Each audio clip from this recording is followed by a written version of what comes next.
All right, boys, here we go. All right, so in Cam. 4, 3, 2, and 1.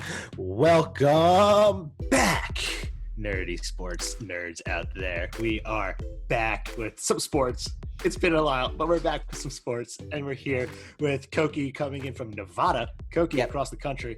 How you doing? Welcome How you back. doing? Thank you. Welcome back. And like we got Tim in New York. Tim, still? Still in New York. On Long Island New right York. now. Going back to Brooklyn on Tuesday. But yeah, who knows where I'm going to be next month. Yeah, it's like the musical chairs of destinations at the moment. Yeah. It's just, you never know where you're stopping. Okay, boys. So we've got a lot to talk about, as many people would probably assume after a few months of no sports, really.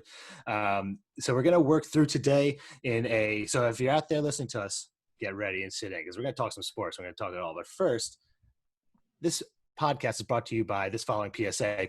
Just wear a mask. Let's just get through it. Just wear a mask. We all employees wear masks. I'm not even joking. Yeah, we at the Nerdy Sports and Nerdy Bunch strongly endorse mask wearing to get. We through all this want pandemic. this to be over. Please wear a mask. Yes. Simple. I want to see my sports live.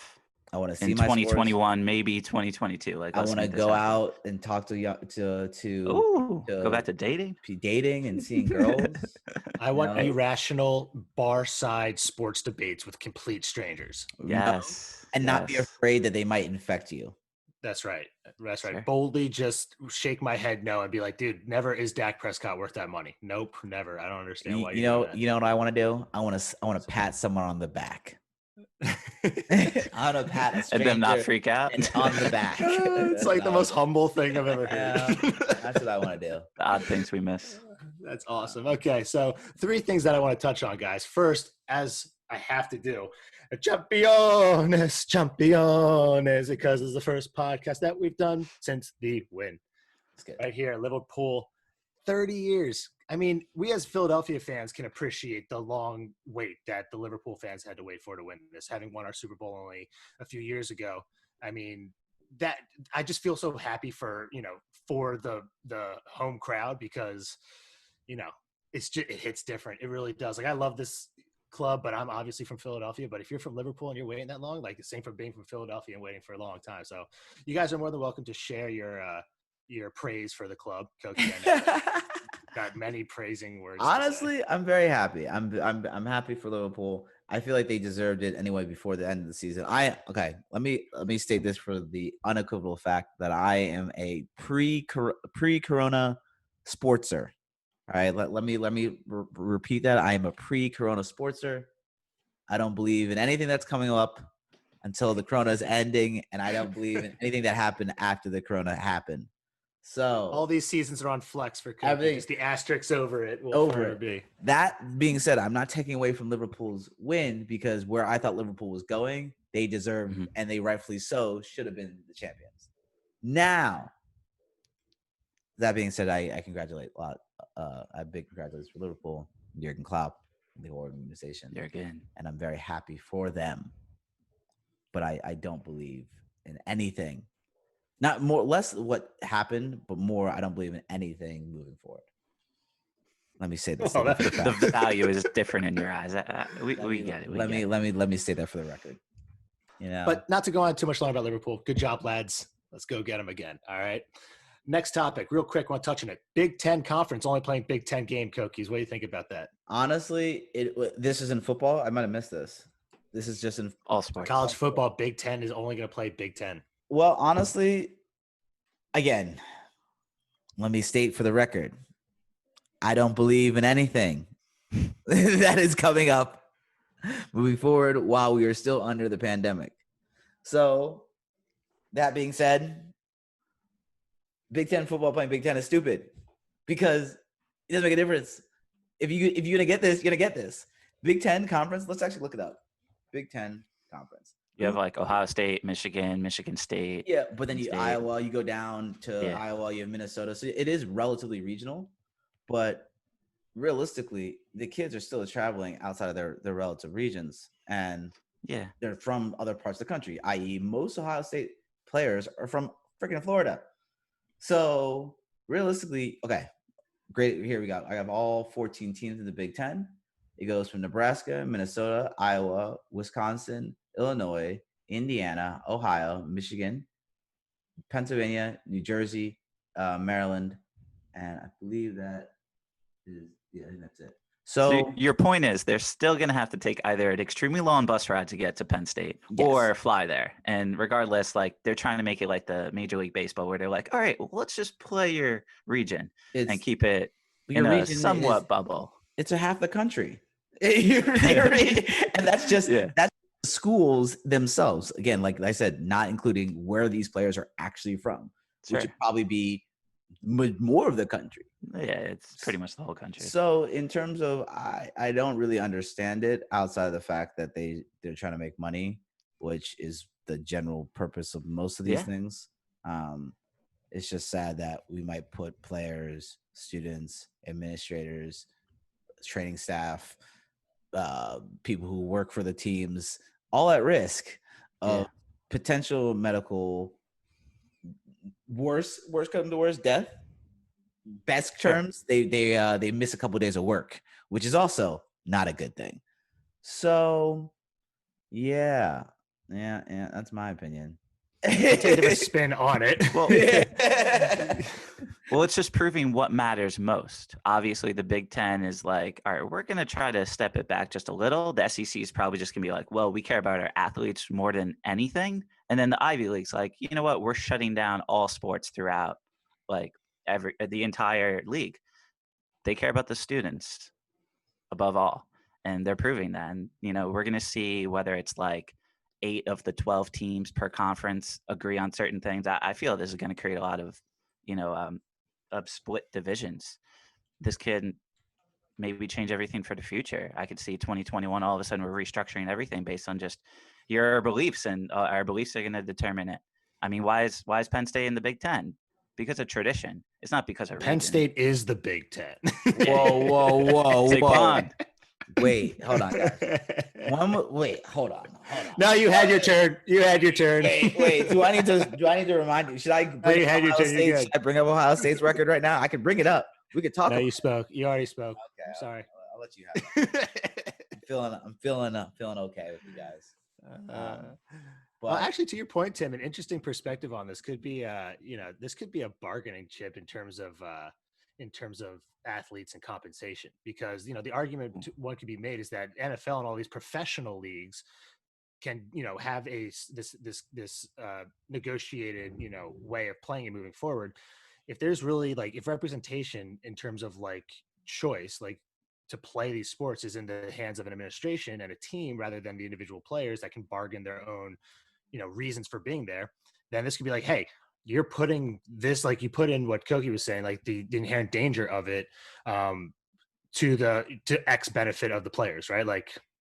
Really it's an X benefit to the schools that make millions of dollars off these programs, right? You'd have to see all the cutbacks in the schools these football programs also prop up their soccer programs and their baseball programs and whatnot. And so to be frank, if you wanted to start chipping away at being to negotiate these players' contracts, this could be one of those factors going forward. Yeah, sure. California's already said, hey, we're all about paying our players, and they've shown us what's important to them. We want to give them the money. Well, and then the Ivy League's like, you know what? At the end of the day, most of our guys, best case, you're Jeremy Lin, and you have one solid week on the Knicks. But most of the guys who go to Ivy League and play sports, they're not professional athletes. They're going to be doctors and lawyers and accountants and help us with our money. Well, not even that. I mean, look at the way that these institutions are built, man. I think when you look at and Trav, actually, I love the fact you brought up the fact that this could be a huge negotiation chip, bargaining chip for playing college athletes. The difference between Ivies and state schools is that Ivies don't make money from sports. Travis was saying earlier how the sports of let's say the football team at Penn State props up the soccer team or the baseball team. The football team at Penn State props up Penn State. End of sentence. You know what I mean? We're not talking about propping up this sport. A player on the football team at Penn State supports the bottom line of the entire athletic administration, right? Yeah. The teams themselves, I mean, we're talking about billions of dollars. Sure. So in terms of the concept of saying like you were again, I don't. This is why I would say I don't necessarily think Ivy League people care more about their students, Mhm. but they just understand where their baseline of profit comes from because of the way their institutions are sort of set up. The baseline of the profit is graduate high net worth individuals consistently. They will donate back to the school and the administration. The baseline for state schools is build athletic programs that will bring in television, merchandising rights, and general income for your school, for your program, which in turn funds your entire school, right? So it's again, like I said, the main reason we're even having this conversation is because the Big Ten can't provide for their other 40,000 students. They don't have the financial, especially now that they're even switching on virtual, right? They're not getting as many applicants. They're desperate, as Travis said. You look at budgeting; they're probably desperate and hemorrhaging. We're hemorrhaging money anyway, and now are desperate to make sure that they can get their, $200 million TV contracts continuing. That's very different and way more important because again, we're not having a conversation right now about students going back to school.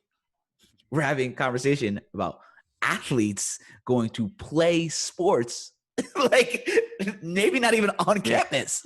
Sweat all over each other.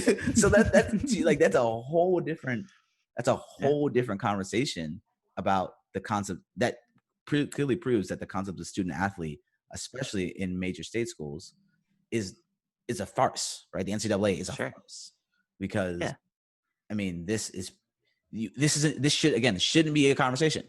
It shouldn't be a conversation. The only reason it's a conversation because these schools financially depend for all the other 40,000 students that go to a school like a Penn State, right? That aren't athletes, right? Their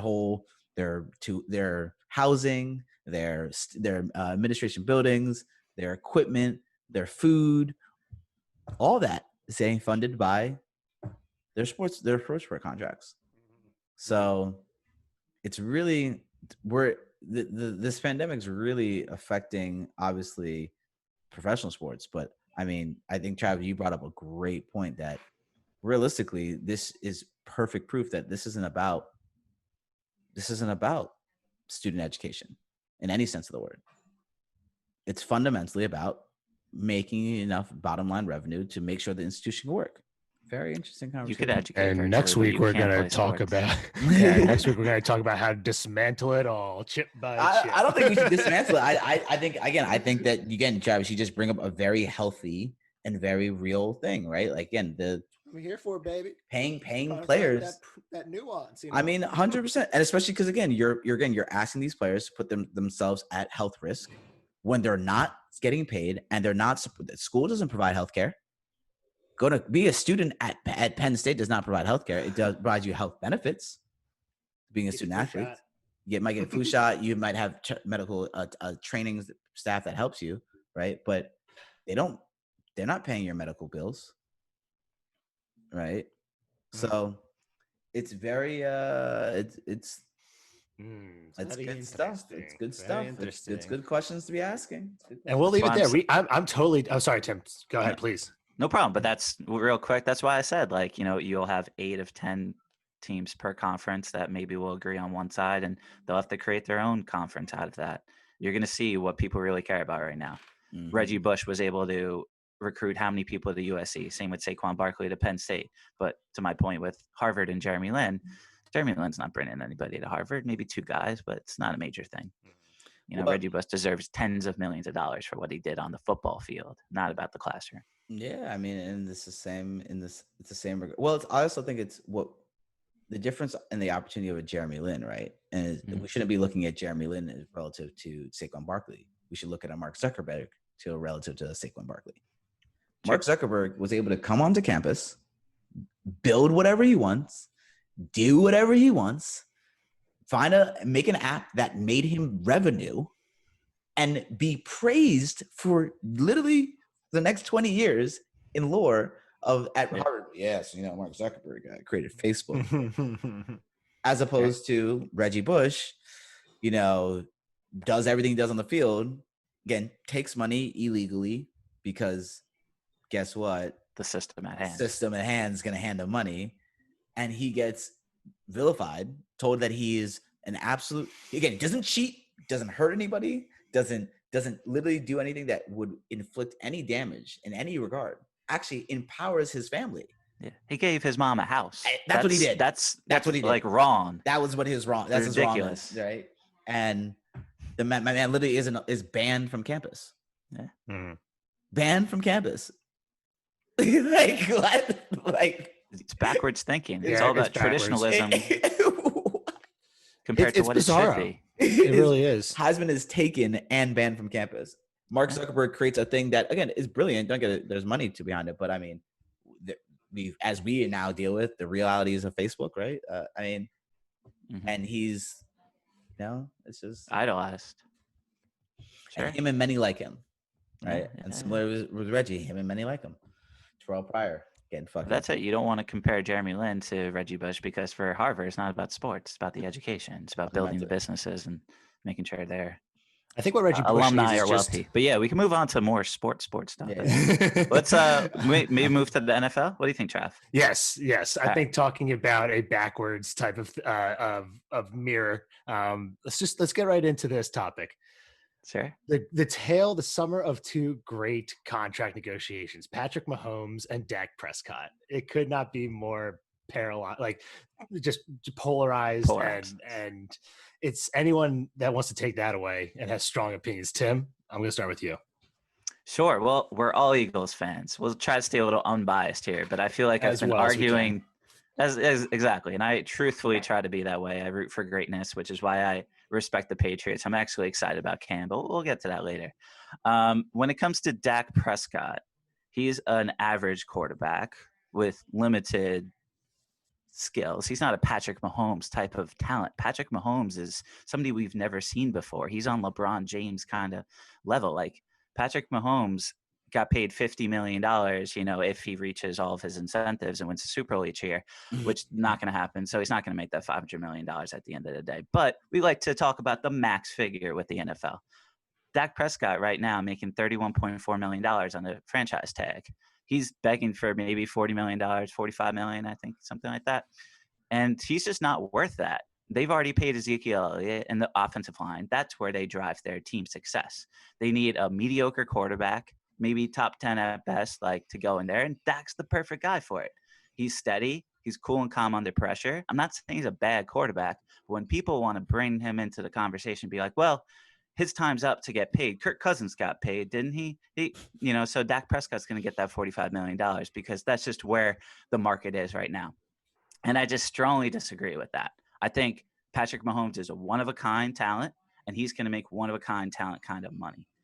Mm-hmm. He's barely making, anything compared to, what that $50 million is going to be. He's not going to reach that 50 mil.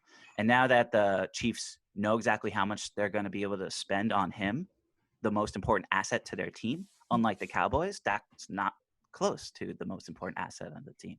They can structure their team around it. They could keep Travis Kelce. They could build the offensive line, build the defense to maintain those leads, and so on. And I don't know, Dak, good for you, but I don't see you making anything more than maybe 30, 35 mil. Well, it really is. It's a tale of two things. If you read, and I think where I look at this kind of comes down to this too, is that when you look at a Pat Mahomes, or I will use shamelessly Carson Wentz, is that they are a quarterback in which the system's built around. Dak is a quarterback that fixes the system. That's kind of how I see it. Because if you look at Dak and Carson, their stats are relatively the same. But the on-field performance and how you see Carson Wentz influence the game versus how Dak Prescott is, developed in the game is completely different. Carson Wentz throwing to lawn chairs all last season and putting them in the dining room. And Dak doesn't do that. Like anyone that looks at Dak, now Dak has qualities, big, strong, can run, Like he definitely has a leadership oomph that even Tony Romo didn't have in this Cowboys team. As a swagger, that he's 100% definitely, better leader than you know, Romo. like, Better player he's than Romo. Sorry, he's Tom. strong too. I'm gonna put this out there as an Eagles fan. Like if Dak didn't play for the Cowboys and all of a sudden we got Dak Prescott, like in an alternative universe, I'm not saying that like I'm gonna pay him this money, but like, hey, like I'm respecting Dak. The dude's got that chutzpah. The dude's got that, you know, at least go fighting attitude. And so there's stuff there that you can have. But I do think that there are on-field plays and tangibles. Like my favorite pass that Carson Wentz has ever thrown is that bullet to Miles Sanders in Washington. That in the corner, that is him and Patrick Mahomes. And I'm not just going to say that maybe even just Carson. Like I think that's a Carson-esque throw, maybe Rodgers in the prime, Brett Favre type era type stuff. Yeah. That is like, that's where money for Carson Wentz comes from. I don't see Dak having that type of swagoo or ability to then say like, yeah, you know what, if you give me the paper, sure, Carson Wentz and Dak Prescott, you know, favorable here, there, and there to each one. But like on the field play is where I'm paying Carson Wentz and Pat Mahomes. You know, Koki, you watched the Super Bowl again the other day. Pat Mahomes in performance. I mean, talk about how that relates to why Dak deserves one price and Mahomes deserves another. Yeah, I mean, I would agree with both of you guys. These are two different quarterbacks, right? First of all, to your point, and to Tim, Pat Mahomes is a generational talent. And he is honestly the perfect. I was explaining Patrick Mahomes to someone who didn't know Patrick Mahomes the other day. I was like, he's the perfect example of the new generation of the quarterback, right? And he's poised in a position at, funny enough, similar to Cam was a couple years ago when he was at the point of getting to the Super Bowl but didn't win. Pat Mahomes, now fast forward 6 years later, got the MVP, went to the Super Bowl, won the game. 24 years old. He deserves everything that he's done at this point. Makes him seem, not only his play on the field in terms of ability and potential to like change the game, which I think is what a lot of these contracts are based off of, but then also his actual current legacy, right? The difference between, I think, the conversation that we should be really having is the difference between Patrick Mahomes and Cam Newton, right? How different of a contract situation that these two men are in, where, again, if you look back, Cam Newton a couple years ago, coming off an MVP season, coming off going to the Super Bowl, and you would think, again, if Cam wins that Super Bowl, we probably look at Cam and hold the Panthers in a very different light. They got destroyed. He played arguably his worst game of professional football. Did not win that Super Bowl. And again, it wasn't even like he lost close. He probably played one of his worst games of football he's ever played. Yeah, the Broncos absolutely destroyed them. They destroyed them. That strip sack. Once that happened, I'm like, game's over. Everything. I know it's the first quarter. Oh my God, it was everything, right? And that's the thing in terms of that's really interesting because, again, like I said, Patrick Mahomes is that perfect storm of, well, you know, you do the things we've seen young quarterbacks come in and win Super Bowls. We've seen young quarterbacks come in, win MVPs, but to be both and then also then win the team, like, again, he's proving everything that he deserves. 12 years, sign him to a 10 year. That's the guy you want to sign to the 10-year contract because that's the guy that looks like he's doing okay. That makes sense. So even if they're wrong, everyone understands that. Even the quarterbacks of winning the Super Bowl, we've always argued who's the greatest quarterback in the game, whether it was like Aaron Rodgers versus Tom Brady. It's like, yeah, Tom Brady's the most successful, but who's actually the best? Yeah. Now all of a sudden we're like Patrick Mahomes, undoubtedly like 2 years as a starter, and he probably should have won the Super Bowl both years if it wasn't for Chandler Jones offsides. Man, that would have been rough. That would have been interesting. But yeah, the Patriots, they snuck one like what they usually do. Just Patriots fashion. But yeah, Patrick Mahomes is easily the best quarterback in the game. I guess maybe you could argue Russell Wilson, but right now we're at a point where we know undoubtedly who's the most important quarterback in the game, and he deserves that money. And usually you see these big paychecks and we're like, is it too much? But there's a lot of analysts coming out and like, yeah, he's actually underpaid because the incentives are so heavily so high. Yeah, exactly. Koki, I don't know if you want to go into the nuances. That's what I was like, because I looked in his contract. I mean, people don't really realize that a majority of this man's contracts are coming. Money comes from the signing bonus. The signing bonus does not even get paid until 3 days into the season. So like the nuance of that isn't the fact that he's getting paid the signing bonus anyway. It's that he has to not only just make the team, which is what you think it's a roster bonus, which is what you would think that would mean that he makes it onto the 53-man roster. No, it means he has to make the team and make it 3 days into the season. So barring injury, family emergency, league shutdown, all that stuff, he really is to the degree, and he doesn't become, and again, Dak right now is getting paid $31 million over the next year, right? Patrick Mahomes, and I'm looking at this now so I can bring this up, does not get paid more than $30 million, potentially, not even guaranteed, potentially until 2023. So the way that his contracts even start, like you said, analysts, if you look at this contract, it's like, well, he doesn't even become the top 5 or maybe he's partly top 10 richest quarterbacks in the league until 3 years down the road. Which it could, again, they're anticipating a spike in, I think, quarterback salaries in that regard. So when you look at someone like Dak, again, the fact that, and again, Trav, even bring Dak and Carson's a good comparison. Right now, Dak is getting paid as much as Carson. Yep. And that makes sense, right? Honestly, the only quarterback that could be paid this much is a 8-year younger Tom Brady, a 8-year younger Aaron Rodgers, or a 6-year younger Russell Wilson with the same pedigree, same career stats that they have now. So I think we're really much in a place where, again, these two athletes are very much on different places. And I'm really happy for Patrick. I think he deserves it. I hope he gets as much as possible. But I just wanted to quickly just let you guys understand how much he's getting paid. So I'll read you the next 5 years base salary amounts. So that is the amount of money that he will guaranteedly make over the next 5 years, each individual year. So starting 2020, his base salary is $825,000, which ironically is very similar to money. Yeah, let's say ironically it's Cam Newton money, with a roster bonus potentially of about $9 million, right? So that would be, he would be getting roughly about 10 to 11 million that first year. The next year is $990,000 base salary. Now there you see the spike where his roster bonus jumps about to 21 million. So again, about 22 million this following year. Still that would put him in like top Brady 50, money. Yeah. Maybe Brady money. Again, we're talking about, talking about mid-tier, top 15 quarterback. The following year, $1.5 million is his base salary. And it basically goes between 1.5 to 5.5 for the next 5 years, with the average being around 2.5, 3 million base salary. With the roster bonus being about 35 million each base salary. But it's really interesting because, again, the guaranteed money where it becomes a base salary per annum doesn't happen till 2027. That's 7 years from now. And it's 10 million. It's a big jump.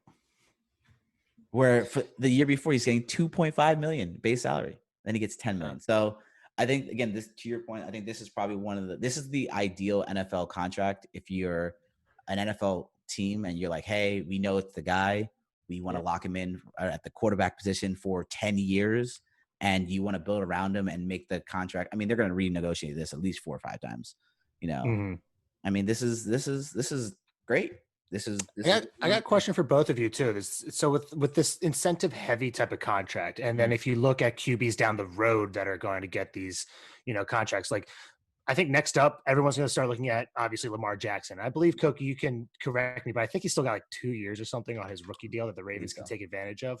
But by that time, we knock on wood because we all think that Lamar is a fabulous, and rightly so, is a fabulous talent. And hopefully that it's, yeah, right, exactly. And hopefully stay healthy and can you recreate this last season's performance? Because the NFL and most sports are accustomed to being caught off guard. Again, back to Chip Kelly's high flying offense, it worked for a little bit, right? But then the NFL got wise. The system will correct itself, basically. Correct. So, perhaps it is in Lamar Jackson's, advantage to renegotiate and hopefully start talks sooner rather than later, to not only, like we said, not get hurt and not get found out. But that being said, like, the thing that makes Lamar Jackson great could be one thing that the Ravens are like, all right, well, here's a lot of incentives that you better keep up running. You better keep up like all this stuff. How does that affect a Lamar Jackson? Because if you look at, again, Carson Wentz, very mobile last season, the entire first season, like, no, you're a pocket passer now. Carson's game suffered from that, which then puts Lamar Jackson in a weird position, being like, I'm here and I'm great because I'm so mobile. However, if something's happened, or if I have to keep up this mobility throughout 10 years of incentive contracts to get a $700 million contract, how does that affect it? Like, how do you think that affects a player in just negotiations and play? Well, I would say honestly, it's different. I think honestly, I don't think we're gonna get another unless barring Lamar Jackson doing basically what Patrick did this year, which is play MVP caliber level, but have someone else. So let's say Patrick is the MVP, Aaron Rodgers is the MVP, someone else in that caliber wins the MVP, but plays as well as you need to play basically throughout the whole season and wins a Super Bowl plus Super Bowl MVP. Mm-hmm. Then we can have that conversation about Lamar. But to your point about the system correcting itself, and again, like the average story, I think the more normal story is a Cam Newton. Cam, I think, is the other way, in the worst way, but more, I think that any contract Lamar gets, realistically, probably going to be between 6 to 8 years, and will probably be more money and high money, which will be more of what I think we see traditionally, where again, you might, because of his contract, someone like a Kirk Cousin, right? Because Lamar's gonna look at Kirk Cousin and be like, "Yo, I can get paid more than him," right? So I think we're gonna go more to that structure, because again, unless you have, again, 23, 24, maybe 25-year-old quarterback that again is winning you league MVP, winning statistic titles, as well as winning them the Super Bowl, we can't really have a conversation of a 10-year contract. In my head, that 10-year extension's the wild card. Yeah, right there. And if anything, this is teaching the rest of the league how to run their team like the Patriots. The Patriots right now have 2% of their cap on 5 quarterbacks. With that Cam Newton, $800,000, Jared Stidham likely going to be their starting quarterback, and then Brian Hoyer is the backup, and they have 2 other guys that I'm sure they'll cut before they start. And we're 9 weeks away from week 1, so let's just act like this is going to happen. The NFL season's going to happen on time, barring a pandemic. We never thought like the season wouldn't even happen. You bring up like, hey, it needs to be 3 days after week 1. It's like if we don't even get an NFL season, then these guys aren't going to get paid. And this is the reason why the NFL doesn't have their contracts just like Major League Baseball, where you get fully guaranteed money. They really want to, get the most out of you, whether it's Cam Newton, like you mentioned, winning the MVP in 2015. Then all of a sudden, 5 years later, nobody wants him. There was no team that wanted him. So the Patriots were like, we're going to be patient. And I was telling all my friends, they're going to bite on him because they have Mohamed Sanu and Julian Edelman as wide receivers that were quarterbacks in the past.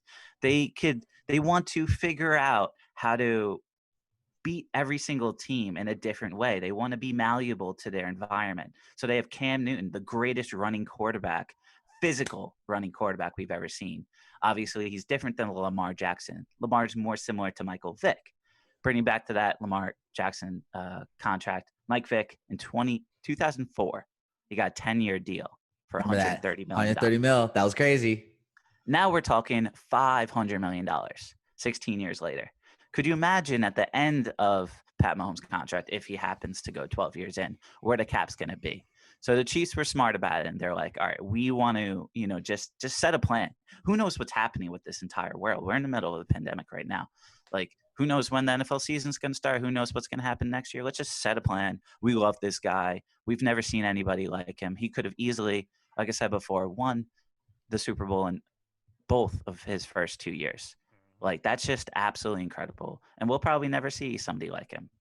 Cam Newton, he's so physical. He's probably going to break the touchdown record for a quarterback for rushing touchdowns. If you look at Tom Brady, he sneaks in for that 1 yard because Josh McDaniels can figure out a way to, like, I don't know, just trick the defense. They're just so smart about, just making sure the defense doesn't know what to expect. And each week they're going to have a different, strategy. And I just cannot wait to see it.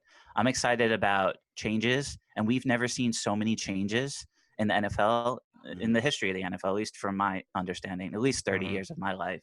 This is like an NBA offseason type of deal where it's like Kawhi and Paul George teaming up to go to the Clippers, Anthony Davis and LeBron James going to the Lakers. Like, wait, what's going on? It's like fantasy over here. This is amazing for us as consumers.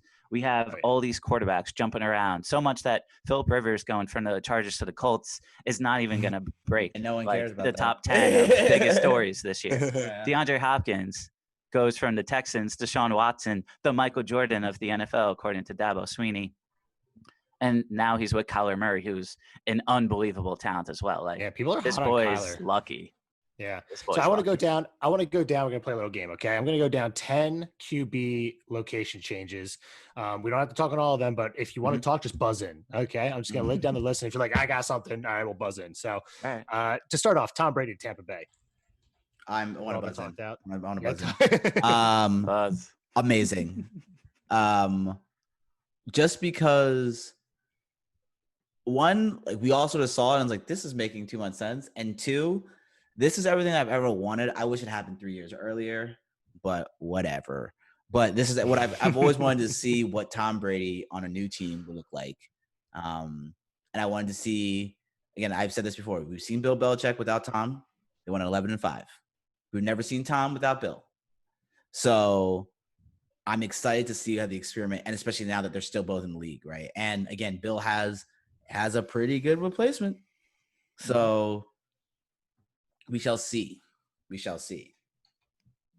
But dealing with Bruce Arians, and he's got Gronk back, he's got a buddy, and he's got Mike Evans and Chris Godwin, and so many toys to work with. Yeah, the offensive line's not the same. And let's be honest, Tom Brady's more of a name than an actual talent. He's probably like 15th best quarterback right now. Sorry, haters, bring it on. Like, I don't care. This guy, he threw so many interceptable balls last year. Yes. It was unbelievable. He's an average quarterback right now, but intelligence over everything. And when you have the answers to the test before the test is given to you, you're going to succeed. Yeah. So I'm so excited about that. Absolutely. This team is just it's an embodiment of like spring break. It's Tom down to Tampa. He's like, Gronk, we're going to Tampa. Literally. And then Tampa's just like, yo, let's party. Like, come on, this is Tampa Tom. I didn't have my fun in New England. Now I'm gonna have my retirement ceremony, basically. Yeah, and this is I'm out of the suit era, and I'm in like Tampa now, bro. Let me just sprinkle a little bit of conspiracy theories. People don't really understand the relationship between Tampa sports and Boston sports. Now, if you look over the last couple of years, Tampa Bay Rays and the Boston Red Sox have become basically rivals. Seen each other and have kept each other out of World Series. And have won the World Series in each other's faces to a degree. You have the Tampa Bay Lightning and the Boston Bruins. That's a big NHL rivalry because of the way their teams. Low key, also some of the ownership. There's ownership relations, right, between and all Boston sports and all Tampa sports. And now, the coup de grace is getting TB12 to go to TB. And I think there's a bit of a conspiracy there, to your point of the Boston to Tampa something. I'm just throwing it out there for all you conspiracy theories. Giselle probably wants some nice warm weather.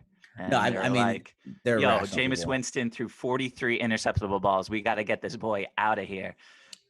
So honestly, they're like, who's the most conservative quarterback in the league right now? Let's go with the GOAT. Honestly, though, I think it's one of the best things for Jameis. I think it's awesome for like 10 quarterbacks that are moving around. We're figuring out like how to utilize each of your talents. Like Jameis Winston's all of a sudden like, I don't know, the third best quarterback in New Orleans right now. If you really respect Taysom Hill, and I think that boy's incredible. I don't even know. Going back to Cam Newton, like Taysom Hill's not really a quarterback. He could kind of do it all. He's just an unbelievable weapon for Sean Payton to use. Drew Brees at the end of his career, still one of the greatest quarterbacks in the game. even though he's getting disrespected. He's all over so many people's list. I was looking at like top 10s. He's not even on some people's top 10s. And then Right he's like now? number 3 in like most Is- people's list. I'm is like, that how is because- this possible? Is that because of his political statements? Potentially. I hate any of that. Like, Because he's like a great Deshaun, take that out of he's a great football player. yeah, he's just a great football player. I'm sorry. He's, you know, I don't know. You can misspeak at times. Cookie, I'm sure I will, we'll misspeak occasionally. Cookie, But I yeah, will, what's next, Trav? subscribe. Well, I'll just subscribe to your conspiracy theory, Cookie. I'm totally down with that. I'm subscribing to it. I don't give a shit. It's done out there. It's done out there. It might not be true. I'm about to memo over to like Crossing Broad or Bleeding Green Nation. Be like, we need Yeah. investigation. Just on this looking. one. People just need to look into it. I would like want someone to look into it. So okay, we talked about the next one, which is number 2 at nauseum already. But if anyone has any more things they want to hit on with Cam Newton to New England, I think we've talked about that next. 3, Jameis Winston to New Orleans. Again, I think Jameis. Either way, him staying in Tampa because he would have sat behind Tom. You got to buzz in. Buzzing. Sorry, Yeah. buzz. But either Jameis staying in Tampa with Tom or going behind Drew is, I think, actually valuable for him because man has talent, but I mean, 30 interceptions is not acceptable anywhere. No, it kind of feels like he's going to, like, remember when you were a young kid and if you were like out of line, you went to military school to learn some discipline, you know, like Jameis Winston's going down to Champagne, like, you're not throwing fucking interceptions anymore, buddy. I mean, don't roll down here in New Orleans. And also at the end of the day, you get one of the best. I think one thing that Drew Brees will hopefully, I think, especially we don't really see this as much in the NFL as you do in like basketball, but I can see Drew Brees actually becoming a great coach. So I think it would be really interesting to see him take this time to mentor a quarterback that obviously has talent, right? But, you know, and I've seen this even James, when you look at James' college game, I mean, he made some dumb throws in college that just because it's college and he had Mike Evans, which was go get the ball guy. Who did he have in college at Florida State? He had someone that was just go get the ball kind of guy. Definitely what he did in Tampa, but yeah, Dak had Mike Evans. Yeah, Dak had Mike. That's also why he looked so good in college. That was crazy. Sure. Mike Evans is crazy. People really sleep on Mike Evans. Yo, shout out Mike Evans. He's the real one. Yeah, I think that you have someone in Jameis that gets to sit behind a really good quarterback and hopefully learn and get some in on some packages and be a part of this hopefully like new guard of quarterback again that could potentially work with a Sean Payton New Orleans Saints team. So and Jameis Winston is capable of not throwing interceptions. His 2013 season, he 40 touchdowns, 10 interceptions. No, after that he went 25-18 in his next season. But like I think the dude, I mean I remember watching him in college. Like he was a fun, physical, like big quarterback, big arm, big personality. Like people love that. People in the NFL fans want that quarterback to be successful in the NFL. They bring so much life. They bring so much, you know, instantaneous, like, you know, just pops and whatnot. So the only place that I would have loved to see Jameis Winston go to just for the party would have been Las Vegas. I would have loved to see Jameis Winston team up in Las Vegas with Gruden. I just think like, gosh, what relationship that could have been. I just think it's like polar opposites, actually. Derek Carr I looked at like interceptable balls. Derek Carr is one of the best, like absolutely the most conservative quarterback. But Bruce Arians is all about risk it for the biscuit. So he was like, all right, we'll have 43 interceptable balls and 40 interceptions. Like he was just like the most exciting quarterback to watch last year. Having those weapons with Mike Evans and Chris Godwin, we've already mentioned, but you know, just chuck it up and see what happens. Throw all these touchdowns, all these yards, all these interceptions. It's fun to watch. But if you watch again, because like I think if you watch the beginning of the season, I think his first throw and his last throw, great, like sort of, great, yeah, and also just like synopsises of the season, right? Where he ended the season on a pick six, and that throw, it wasn't a Bruce Arians decision. That was a Jameis Winston. Why are you throwing this ball decision? Yeah. And I think the difference, again, even when you look at Carr to Jameis, is that Carr, and this is why I think partly he's learned the hard way, he takes a lot of sacks. He'd rather hold the ball, get crushed, than to throw the ball.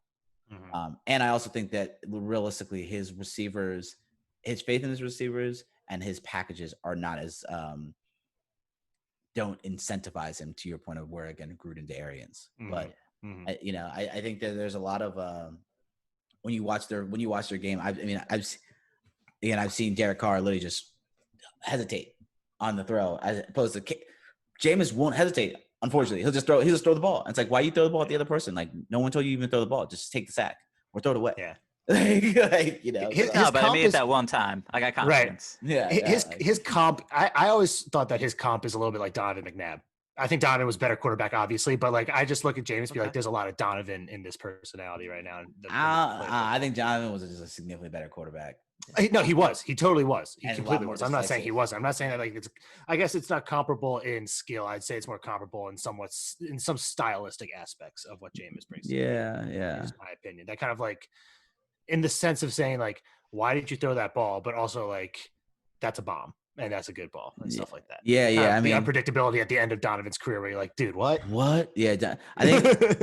I guess it's late Donovan comp. It'd be late Donovan comp. Late Donovan comp. When Donovan was, again, it's interesting when you don't have the, I think, the football now. There's something that happens in the NFL where you either start seeing the game and it just gets slower, or you stop seeing the game and it gets really fast.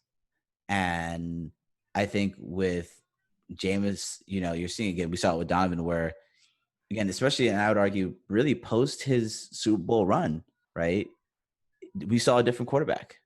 I don't know what really happened. I mean, I think it's a mixture of injuries and team and all that stuff. But I mean, we were talking about Patrick Mahomes earlier, a 10-year contract. Donovan McNabb was offered a 10-year contract.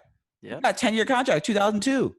Mm-hmm. It was crazy. That was the guy, and again, there's something in the NFL that I think particularly at quarterback, we were starting to see it more phase out with some of these, again, Drew Breeses. Yeah. You sort of saw it with Peyton, but then at the end with Peyton, we're like, oh, seeing it with Tom, seeing it with Aaron. They fall off a cliff.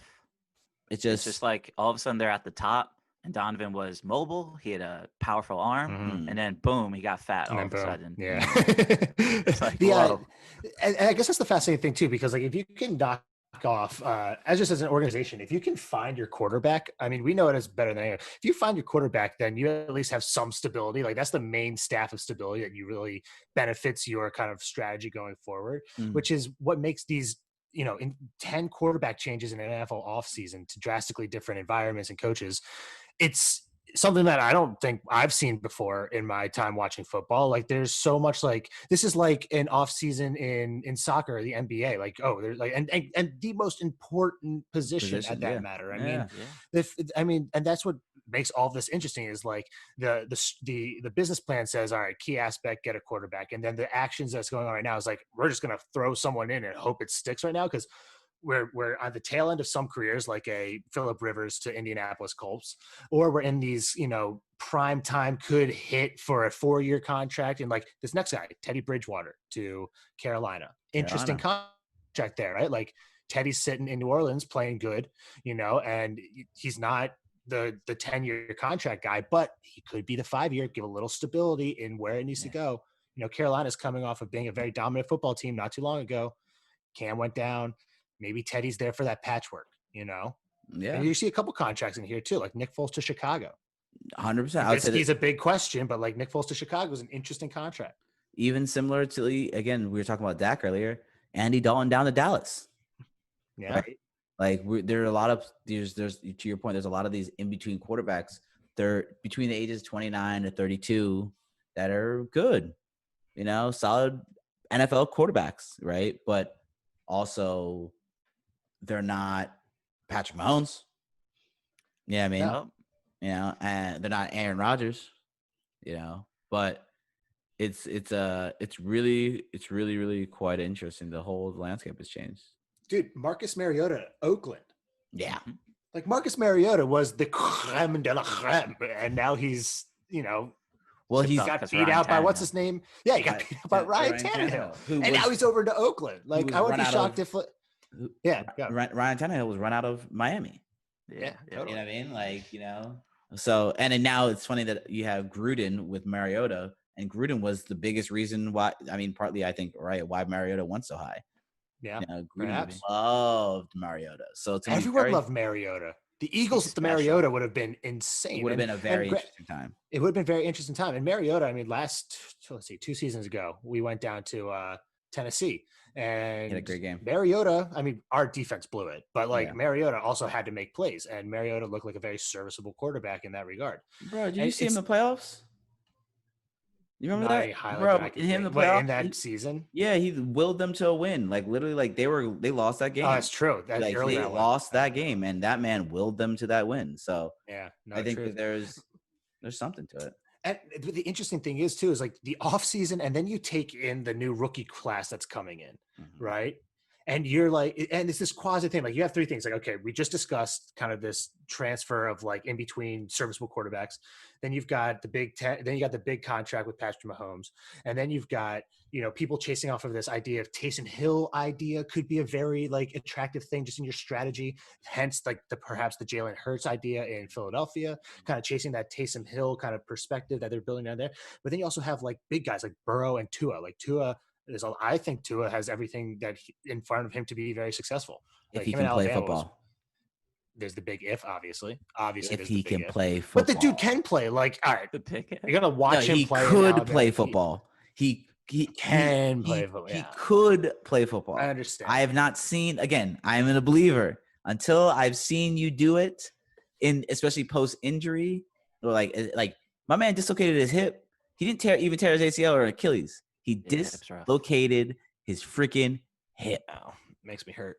Okay, so But Teddy Bridgewater's injury was gruesome, and he showed Yeah, that that was nasty. his just caliber of being a person. Like he's just a good quality person. He went to New Orleans and he learned from Sean Payton and Drew Brees, great mentors, and now he got a great contract out of that. And he's got one of the greatest running backs in the game, Christian McCaffrey, just to slide out to in case DJ Moore isn't wide open deep. So I'm Mhm. excited for Teddy Bridgewater as well. But he's a guy coming off of major injury that's proven himself. And Tua's got greatness. He has a lot of talent. And, we haven't really seen it, but he got Jalen Hurts, who was doing well. He kicked him out of town because of how talented he was, and Nick Saban knew. This is my guy. I've never seen anybody this talented in my entire life. And he's arguably the greatest college football coach in our era. It says a lot. Tua's a top-notch talent. Trent Dilfer speaks to him highly. He's a big quarterback guru guy. I quite like his landing in Miami. Also, I think that fits. I think Yeah. Miami's a hungry team. Again, I think we lost that game when we went down there last year. But Yeah. that was a team that was willing that to was the show worst up and game of all play. time. Yeah, it was I think horrible. they'll be patient too. Miami's, not looking to win the division this year. I mean, they could. Who knows who's going to win the AFC East, honestly. Truth. But we all of a sudden were starving for quarterbacks. Tampa's never had a good quarterback their entire life. Now all of a sudden we have an influx of Or gluttonous. talented quarterbacks everywhere. Where you have Andy Dalton can't even get a starting contract. It's exciting times. It is. It's a cool time, but don't let that. Don't let that cheat anyone. Like I think this season of football is going to be pretty shitty for the first couple of weeks. Dude, it's going to be like the replacements. Good football this time. It's going to be like the replacements. I think this is the issue with football that we don't really talk about. Like right now, like you said, we're 9 weeks away from the season, and no one's in pads. No, and everyone's training in like everyone's- random parks at the moment. that doesn't work for football. So to Travis's point, it's going to be like college football for the first freaking 8 weeks of the season. We might get some decent football towards the end. I think also again because you have so much movement, it's so wild that we have a season where we have all this movement and no one knows how to is going to be able to play with each other. So.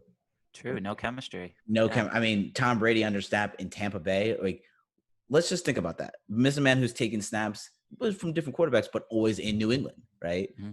He's particularly probably prepped and ready for that particular type of. He associates football with that particular kind of weather, especially coming from California to Michigan to New England.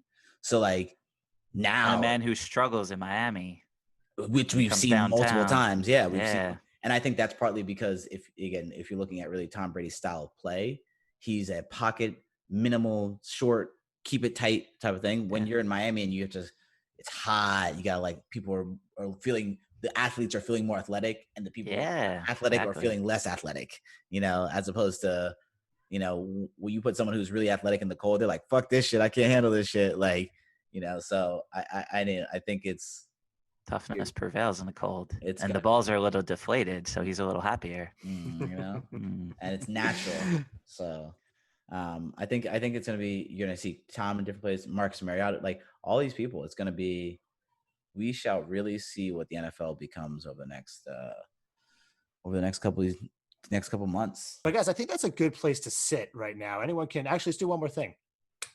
I just want a quick short list from each of you on right now, 9 weeks out. What teams are you hot on? Who are you looking at? Kansas City Chiefs and Baltimore Ravens To win it all?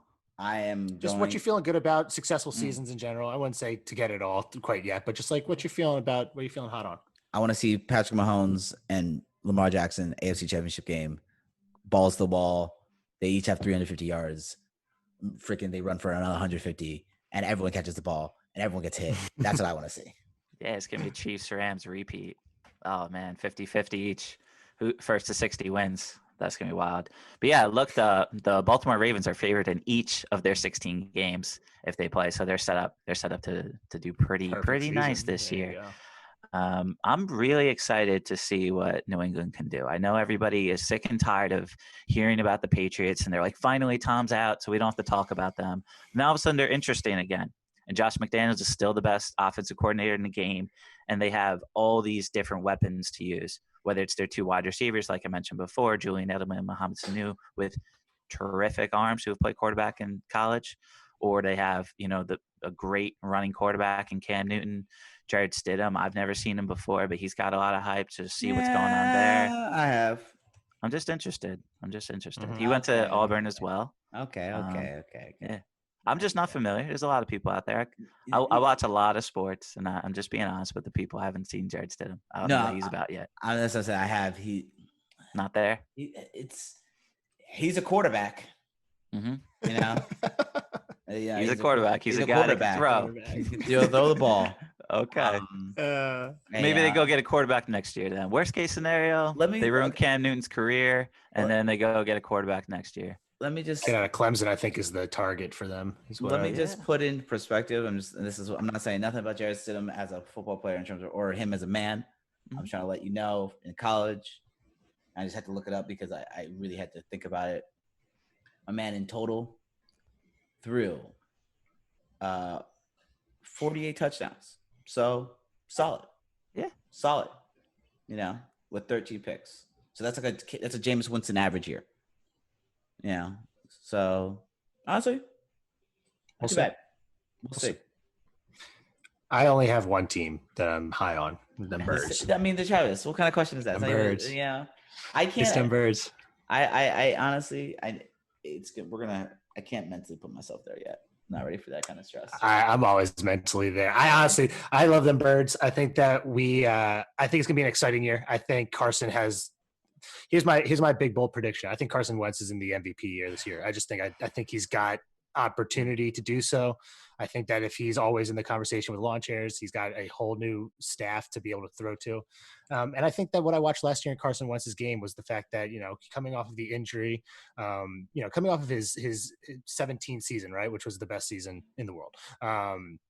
Ever to be played in football by any but he had Travis, remember we watched the Michael Vick 2009 season, right? You remember we watched that was that boy's special. I mean, come on. Yeah. Remember the hit off to Deshaun? Remember the hit off to Deshaun against the Washington Redskins, the first play of the game?